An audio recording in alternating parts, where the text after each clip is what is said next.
उद्या आहे हनुमान जयंती. आपल्या जीवनातली सगळे संकटे, दुःख, निराशा, नकारात्मकता हे सगळे घालवण्यासाठी अत्यंत महत्त्वाचा उपाय आज मी सांगणार आहे. तसेच भगवान हनुमंताचं जन्म हे सकाळी 7 वाजता झालेला आहे. तर आपल्या घरामध्ये तर मारुतीरायाचा फोटो वगैरे आपण ठेवत नाही, कारण ते ब्रह्मचारी आहेत, म्हणून त्यांचा फोटो देवारामध्ये असणं हे वर्ज्य मानलं गेलं आहे. म्हणून आपण सकाळी 7 वाजता त्यांच्या नावाचं आपण घरामध्येच एक दिवा लावून, एक सुपारी स्थापना करून आपण मारुतीरायाचं स्मरण करायचं आहे. जर शक्य असेल तर आपण मंदिरात जाऊन मारुतीरायाचं दर्शन करून मारुतीरायाचं मान सन्मान करायचा आहे. आणि तिथं बसून आपल्याला 11 वेळेस मारुती स्तोत्र, हनुमान चालीसा, रामरक्षा स्तोत्र, वडवान स्तोत्र हे सगळे स्तोत्र तिथं बसून आपल्याला पाठ करायचे आहेत. जर आपल्याला मंदिरात जाणं शक्य होत नसेल तर घरामध्येच आपण आपल्या देवघरासमोर बसून हे सगळे स्तोत्र आपल्याला वाचन करायचं आहे.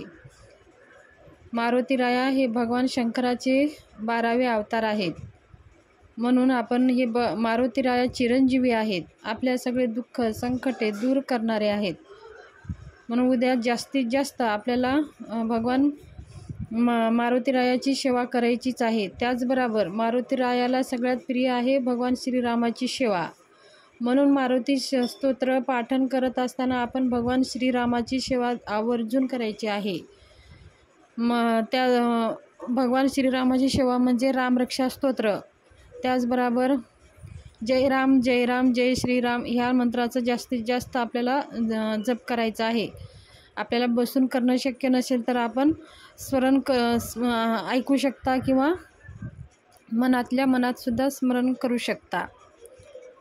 त्याचबरोबर आपल्याला आपल्या जीवनामध्ये बघा, प्रत्येक संसारिक मनुष्याच्या जीवनामध्ये काही ना काही संकटे दुःख आहेतच. असा कोणताही मनुष्य नाही की त्यांच्या जीवनामध्ये संकटे नाहीत आणि दुःख नाहीत.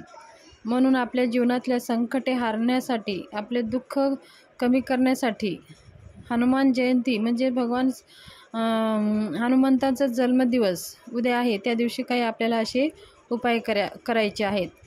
हे संकट हारणारे आहेत आणि आपले सुख देणारे आहेत मारुतीराया. म्हणून या दिवशी काही असे उपाय केले जातात आणि ते उपाय केल्याने खरंच आपल्याला खूप त्याचा फायदा होत असतो.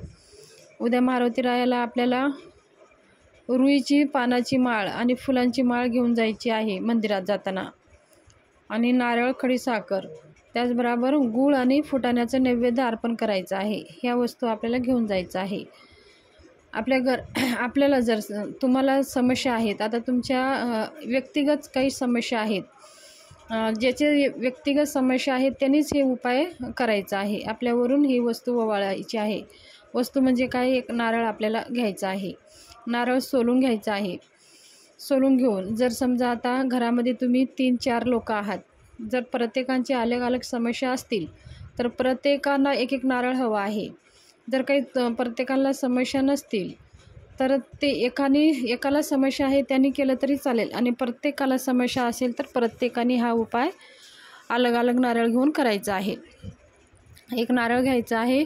आता समजा तुमच्या जीवनामध्ये काही समस्या असू द्या, पती पत्नीचं समस्या असू द्या, का डिवोर्सचं समस्या असू द्या, किंवा तुम्ही एकमेकाचं घरामध्ये काही भांडणं असेल, किंवा तुमच्या जीवनात संकटे असतील, आजारपणा असेल, काही समस्या असू द्या, ते समस्यासाठी तो नारळ घ्यायचा आहे. नारळ घेऊन ती शेंडी आपल्याकडे होईल असं नारळ आपल्या हातात ते धरायचं आहे. आणि आपल्या उजव्या हातानं जसं आपण आरती करतो त्याच प्रकारे आपल्या उजव्या हातानं आपल्या डोक्यावरून तर खाली पायापर्यंत जेवढं हात आपलं पोहोचते तवर आपल्याला ते नारळ फिरवायचं आहे. किती वेळेस, आपल्याला 7 वेळेस हे नारळ फिरवायचं आहे. आणि हे नारळ फिरवत असताना आपल्या समस्या आपल्याला स्मरण करायचं आहे. कोणत्या समस्या आहेत, कोणत्या आपल्या जीवनामध्ये संकटे आहेत, ज्या समस्या ते फिरवत असताना ते सगळ्या आपल्या मनामध्ये स्मरण करायचं आहे. आणि हे समस्या माझे दूर जातात, ह्या समस्या माझ्या कमी होतात आणि सगळं माझं जीवन चांगलं जातं आहे, असं एक सकारात्मकता जेवढी काही आपल्याला आहे ती आपापली बाहेर काढायचे आहे आणि नकारात्मकता बाहेर निघून जात आहे अशी भावना आपल्याला करायची आहे. आणि ते नारळ 7 वेळेस ओवाळून मग सरळ जवळपास कुठं आपलं मारुती मंदिर आहे आणि मारुती मंदिरातच हे नारळ ठेवायचं आहे. इकडे तिकडं कुठंही ठेवू नका. तुम्ही मारुती मंदिर कुठं आहे आधी ते बघून घ्या आणि ते सकाळी जाऊन दर्शन करून या आणि संध्याकाळी हे उपाय करा. आणि हे नारळ मारुती मंदिरातच ठेवायचं आहे. आपण मंदिरामध्ये जाऊन इथं ओवाळू शकत नाही, म्हणून घरातून ओवाळून घेऊन जायचं आहे. ओवाळून एका पिशवीमध्ये घालून मग तुम्ही घेऊन जाऊ शकता. आणि एकदा ओवाळणं झाल्यावर ते नारळ ठेवेपर्यंत आपल्याला कुणालाच बोलायचं नाही.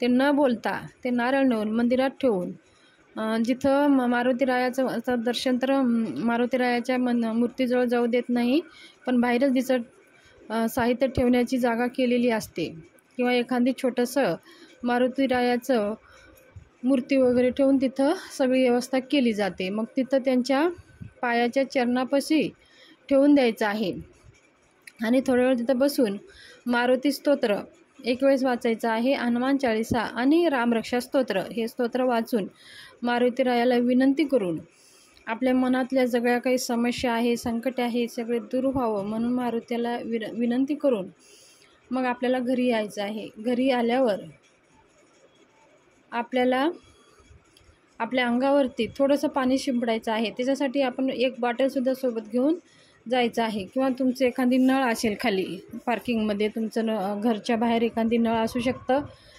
जर फ्लॅटमध्ये राहत असाल तर त्यांच्याकडे नसेल तर तुम्ही सोबत बाटली घेऊन जाऊ शकता. ज्यांचं फ्लॅट सिस्टीम नाही, असं गेल्यावर आपल्याला ते पाणी स्पर्श करून आपल्याला घरात जायचं असतं असं जर असेल तर ते पाणी स्पर्श करून पाय हात धुवून थोडंसं अंगावर शिपडा करून मग नंतर आपल्याला घरात प्रवेश करायचा आहे.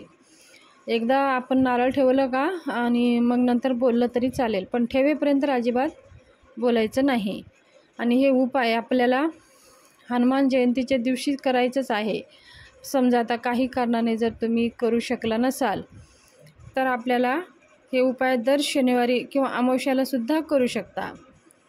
अत्यंत महत्त्वाचा हा उपाय आहे. आणि समजा आता एखादी मुलं आहेत, छोटं मुलं आहेत, ते खूप चिडचिड करत असतील तर त्या मुलांवरनंसुद्धा हे मुलांनीच करावं हे उपाय. ते स्वतःला 1 नारळ द्यायचं आहे हातामध्ये, त्यांनासुद्धा असंच फिरून नेऊन ते मारुती मंदिरामध्ये ठेवून यायला सांगायचं आहे. हे खूप ह्या उतार्यानं ह्या ओवाळून ठेवल्याने मारुतीराया हे संकट हारणारे आहेत. संकट कटे छुटे सब पीरा. जर त्यांचं नामस्मरण जरी केलं, हनुमान चालीसा जर तुम्ही वाचला असाल तर त्याच्यामध्ये स्पष्ट दिलेलं आहे, मारुतीरायाचं नावसुद्धा घेतलं तर भूत पिशाच निकट नाही यावे. भूत पिशाच आपल्या जवळसुद्धा येत नाहीत. एवढी शक्ती आहे मारुतीरायाच्या ह्या हनुमान चालीसामध्ये. तर हे सगळ्या काही आपली नकारात्मकता, जीवनातली निराशा कमी करण्यासाठी अत्यंत महत्त्वाचा हा उपाय आहे. त्याचबरोबर उद्या मारुती जन्मोत्सव असल्यामुळे मारुती मंदिरामध्ये आपल्याला मोहरीच्या तेलाचा दिवा आवर्जून लावायचा आहे आणि आपल्या ज्या काही मनोकामना आहेत ते मारुतीरायाला सांगून यायचे आहेत. तर ही मारुती जन्मोत्सवाविषयी माहिती तुमच्याशी शेअर करायची होती. माहिती कशी वाटली? जर माहिती आवडली असेल तर चॅनलला शेअर करा, सबस्क्राईब करा आणि लाईक करा. धन्यवाद. शुभ दिवस जाओ.